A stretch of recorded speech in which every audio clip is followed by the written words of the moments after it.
Hello guys welcome to spectator. So இன்னைக்கான transfer video நம்ம என்ன பார்க்க போறோம்? ஸோ கிட்டத்தட்ட ஏகப்பட்ட ரூமர்ஸ் பார்த்தீங்கன்னா, ஆல்மோஸ்ட் கன்ஃபார்ம்ன்ற மாரி போயிட்டு இருக்கு. என்னென்னன்னு டீட்டெயிலா பார்க்கலாம். ஸோ நம்ம லாஸ்ட் வீடியோல தான் சொல்லியிருப்போம். ஸோ கிட்டத்தட்ட பிபின் சிங் ஒடிஷா மூவ் பண்ண போறாருன்னு. பட் ஆல்மோஸ்ட் பார்த்தீங்கன்னா, மும்பை சிட்டி ஒரு பிக் ட்ரான்ஸ்ஃபர் ஃபீஸ் பார்த்தீங்கன்னா எதிர்பார்க்குறாங்க அப்படின்னு நம்ம சொல்லலாம். ஸோ கிட்டத்தட்ட பிபின் சிங்கை குடுத்துட்டு ஒடிஷா கிட்ட இருந்து ஒரு பிக் ட்ரான்ஸ்ஃபர் எதிர்பார்க்குறாங்க. அது மூலியமா பார்த்தீங்கன்னா, எதனா ஒரு பிக் பிளேயர் அப்ரோச் பண்ணுவாங்களா என்னன்னு தெரியல மும்பை சிட்டி பொறுத்தவரைக்கும். பட் பிபின் சிங் பொறுத்தவரைக்கும் ஆல்மோஸ்ட் மூவ் பண்றது கன்ஃபார்ம் தான். பட் ஒரு பிக் ட்ரான்ஸ்ஃபரோட மூவ் பண்ணுவாரு அப்படின்னு நம்ம எதிர்பார்க்கலாம். நெக்ஸ்ட் யூகோ பூமர்ஸ் பார்த்தீங்கன்னா, சென்னை எஃப்சி வர இருக்காரான்ற மாரி ஏகப்பட்ட ஃபேன்ஸ் ஆசைப்பட்டாங்க. ஏன்னா, ஒரு super player, ISL experience player உள்ள வந்தா சூப்பரா இருக்கும்னு. பட் அதே மாரி ஒரு ஃபேன் மார்க்கஸ் கிட்டயும் கேட்டிருப்பாங்க. யூகோ பூமர்ஸ் பார்த்தீங்கன்னா, சென்னைக்கு வருவாரான்னு. பட் அவர் பார்த்தீங்கன்னா, வாய்ப்பே இல்லன்ற மாரி சொல்லிட்டு இருப்பாரு. யூகோ பூமர்ஸ் ஒரு good player, ISL experienced player. So கிட்டத்தட்ட எஃப்சி கோவாக்கு நல்லா பண்ணியிருக்காரு. மும்பை சிட்டி இப்போ ஏடிகே மோகன் பகானும் நல்லா பண்ணியிருக்காரு. பட் சென்னைக்கு வருவாரானா இல்ல. ஸோ சென்னை எஃப்சி பார்த்தீங்கன்னா, ஒரு டிஃபரெண்ட் டார்கெட் பிளேயர்ஸா பண்ணிட்டு இருக்காங்க அப்படின்னு நம்ம சொல்லலாம். கண்டிப்பா ஒரு குட் பிளேயர்ஸ் சென்னைக்கு வருவாங்க. ஸோ அதுக்கேற்ற மாதிரி நம்ம சென்னை எஃப்சி அப்கமிங் சீசன் நல்லா பண்ணுவாங்க எதிர்பார்க்கலாம். இப்போதைக்கு யூகோ பூமர்ஸ் வர மாட்டாரு. நெக்ஸ்ட் மின்தாய். ஸோ நான் என்ன சொல்லியிருப்பேன்னா, ஜித்தேஷ்வருக்கு பார்த்தீங்கன்னா ஆல்மோஸ்ட் கன்ஃபார்ம் இல்ல. ஸோ கிட்டத்தட்ட சென்னை விடுவாங்களான்ற மாதிரி ஒரு கேள்வி எழுப்பினோடனே கண்டிப்பா விட மாட்டாங்க. ஸோ பார்க்கலாம் என்ன ஆக போகுதுன்னு. பட் நிந்தாய் பொறுத்த வரைக்கும் அவரோட பிளேயரோட டிசிஷன் தான் முக்கியம் அப்படின்ற மாதிரி நான் சொல்லியிருப்பேன். ஸோ பிளேயரோட டிசிஷனுக்கு ஏற்ற மாதிரி நிந்தா எங்க மூவ் பண்ண போறாரு, எனக்கு எங்க சேலஞ்சிங்கா இருக்கோ ஸோ அங்க நான் போய் என்னோட கேம் கரியர் இம்ப்ரூவ் பண்ணணும்னு ஆசைப்படுறாரு என்னன்னு தெரியல. அதுக்கேற்ற மாதிரி நான் சொல்லியிருப்பேன். இப்போ நிந்தாய் பார்த்தீங்கன்னா லாஸ்ட் வீடியோல ஒடிசா ஈஸ்ட் பெங்கால்னா இப்போ ஆல்மோஸ்ட் பஞ்சாப். ஸோ கிட்டத்தட்ட அஃபிஷியல் சோர்ஸ் கேல்னூர்ல இருந்தே பார்த்தீங்கன்னா கன்ஃபார்ம் பண்ணிடுறாங்கன்னு கூட சொல்லலாம். மின்தாய் பார்த்தீங்கன்னா அப்கமிங் சீசன் பஞ்சாப் மூவ் பண்ண போறாருன்ற மாதிரி சொல்லிட்டாங்க. ஸோ ஒரு குவாலிட்டி பிளேயர் பஞ்சாப் மூவ் பண்ண போறாரு. என்ன பொறுத்த வரைக்கும் பார்த்தீங்கன்னா கண்டிப்பா பஞ்சாப் மூவ் பண்ணாருன்னா சூப்பர் சான்ஸ் கிடைக்கும் அப்படின்னு நம்ம சொல்லலாம். ஆல்ரெடி பார்த்தீங்கன்னா ஸ்டேகோஸ் நல்ல வாய்ப்பு கொடுத்துட்டு வராரு யங் பிளேயர்ஸ்க்கு பஞ்சாப் எஃப்சி பொறுத்த வரைக்கும். இப்போ நிந்தாய் ஆல்ரெடி ஒரு ஐஎஸ்எல் எக்ஸ்பீரியன்ஸ் பிளேயர். ஸோ கண்டிப்பா அவருக்கு ஒரு நல்ல வாய்ப்பு கிடைக்கும். வாய்ப்புக்காக ஏங்கிட்டு இருக்காரு நிந்தாய். அதுக்கேற்ற மாதிரி அங்க ஒரு சூப்பர் சான்ஸ் கிடைக்கும். ஈவன் சென்னைக்கு எதிராக ஒரு நல்லா பண்ணாரு. பர்சனல் ஹாப்பி தான். அவரோட கெரியர் நெக்ஸ்ட் லெவல் மூவ் ஆகுதா, நேஷனல் டீம்ல ஒரு நல்ல பிளேயரா ஒரு வராரா. ஸோ அதுதான் எங்களுக்கு ஆசை. கண்டிப்பா நிந்தாய் பார்த்தீங்கன்னா அங்க மூவ் பண்ணி நல்லா பண்ணுவார்னு எதிர்பார்க்கலாம்.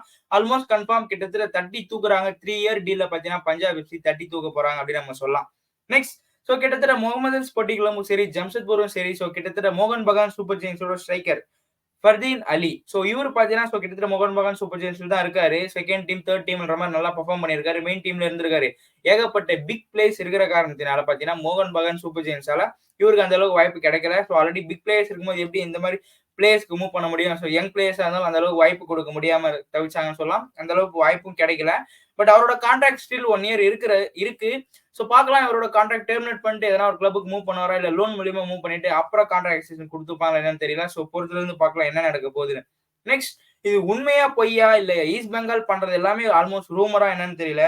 ஏபியா இவரை பத்தினா கிட்டத்தட்ட ஈஸ்ட் பெங்கால் தட்டி தூக்க பாக்குறாங்க அப்படின்ற மாதிரி சொல்லிட்டு வராங்க. இதுவும் பார்த்தீங்கன்னா ஆல்மோஸ்ட் ஒரு அஃபிஷியல் சோர்ஸ் கிட்ட இருந்து கிடைச்சிருக்கு. ஸோ கண்டிப்பா அவர் போவாருன்ற மாதிரி சொல்றாங்க. பொறுத்திருந்து பார்க்கலாம். இப்போதைக்கு யூனிவர்சிட்டி எக்ஸாம் இருக்கிறதுனால நேஷனல் டீம் கேம்ப்லயே அவர் ஜாயின் பண்ணல. ஏபிஐ பொறுத்த வரைக்கும் பார்த்தீங்கன்னா கிட்டத்தட்ட மும்பை சிட்டில இருந்து பார்த்தீங்கன்னா ஈஸ்ட் பெங்கால் தட்டி தூக்க பாக்குறாங்க. ஸோ கிட்டத்தட்ட ஹியூஜ் ட்ரான்ஸ்ஃபர் ஃபீ பார்த்தீங்கன்னா கொடுக்க இருக்காங்க அப்படின்ற மாதிரி சொல்றாங்க. ஈஸ்ட் பெங்கால் பொறுத்த வரைக்கும் மும்பை சிட்டி கிட்ட இருந்து. ஸோ மும்பை சிட்டி கிட்ட ஆல்ரெடி பார்த்தீங்கன்னா ஏபிஐக்கு கிட்டத்தட்ட கான்ட்ராக்ட் எக்ஸ்டென்ஷன் இருக்கு. ஸோ கிட்டத்தட்ட 2 இயர் கான்ட்ராக்ட் எக்ஸ்டென்ஷன் இருக்குன்னு சொல்லலாம் ஏபிஐ பொறுத்த வரைக்கும். பட் அவர் பார்த்தீங்கன்னா போவாரா? ஸோ ஆல்ரெடி பார்த்தீங்கன்னா ஒரு சென்ட்ரல் மிட்ஃபீல்டர் இந்தியன் டீமுக்காக நல்லா பண்ற player, ISL experience shield win பண்றான். ஸோ அந்த அளவுக்கு ஒரு சூப்பர் பிளேயர், ஒரு நல்ல எக்ஸ்பீரியன்ஸ் பிளேயர்னு சொல்லலாம். ஈஸ்ட் பெங்கால் மோகன் பகான் சூப்பர் ஜெயின்ஸை பார்த்தீங்கன்னா இந்த பிளேயரை பார்த்தீங்கன்னா அப்ரோச் பண்ணிட்டு வந்தாங்க. ஃபைனலா பார்த்தீங்கன்னா ஈஸ்ட் பெங்கால் போக போறாருன்ற மாதிரி ஒரு நியூஸ் கிளம்பி இருக்கு. மிட்ஃபீல்ட்ல எந்த ரோல் கொடுத்தாலும் சூப்பர் பண்ற பிளேயர்னு சொல்லலாம். டிஃபென்ஸ் மிட்ஃபீல்டும் சரி, அட்டாக்கிங்னாலும் சரி, ஒரு வெர்சைல் ரோல்ல பிளே பண்ற எபிலிட்டி இருக்கு. ஸோ இவரை பொறுத்த வரைக்கும் பார்த்தீங்கன்னா 2 இயர்ஸ் கான்ட்ராக்ட் இருக்கு. ஸோ பொறுத்திருந்து பார்க்கலாம். ஸோ கிட்டத்தட்ட மும்பை சிட்டில இருந்து பார்த்தீங்கன்னா வேற என்ன கிளப் ஏபிஐ மூவ் பண்ணுவாரா பண்ண மாட்டாரு. நெக்ஸ்ட் இன்னைக்கான டிரான்ஸ்ஃபர் நியூஸ்ல ஃபைனலா என்ன பார்க்க போறோம் அப்படின்னா, ஸோ ஆண்டோனி. ஸோ கிட்டத்தட்ட நிக் மாண்டகோ மெரி அப்படின்னு நம்ம சொல்லலாம். ஸோ இவர் பார்த்தீங்கன்னா ஒரு football coach. So former player and football கோச்னே சொல்லலாம்.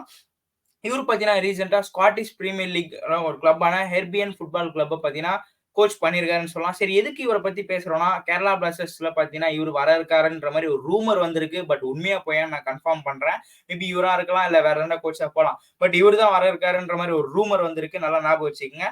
இவர் பார்த்தீங்கன்னா ஸ்காட்லாந்து நாட்டை சேர்ந்தவன்னு சொல்லலாம். இங்கிலாந்துக்கான சிட்டிசன்ஷிப்பும் இருக்கு. 42 வயசு ஆகுதுன்னு சொல்லலாம். ஸோ இவரோட நேச்சுரல் ரோல் அஸ் அ பிளேயரா எப்படி பெர்ஃபார்ம் பண்ணியிருக்காருன்னா, டிஃபென்சிவ் மிட்ஃபீல்ட் ரோல்ல பெர்ஃபார்ம் பண்ணக்கூடிய ஒரு பிளேயர்னே சொல்லலாம். இப்ப அஸ் அ கோச்சா பார்த்தீங்கன்னா கிட்டத்தட்ட நல்ல ஒரு வைட் எக்ஸ்பீரியன்ஸ் இருக்கு. ஸோ யூரோப்பியன் ஃபுட்பால் அசோசியேஷனோட ப்ரோ லைசன்ஸ் வச்சுட்டு இருக்காரு அப்படின்னு நம்ம சொல்லலாம். ஆல்மோஸ்ட் ஒரு அட்டாக்கிங் ஃபார்மேஷன் தான் மூவ் பண்ணிட்டு வராரு.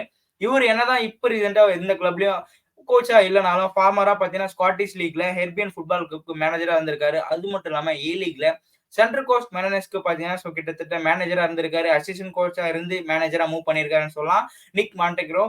பொறுத்திருந்து பார்க்கலாம் தலைவர் வருவாரா இல்லையா? வந்தா கேரல் பல்சர்ஸ் மூவ் பண்ணுவாரா என்னன்னு.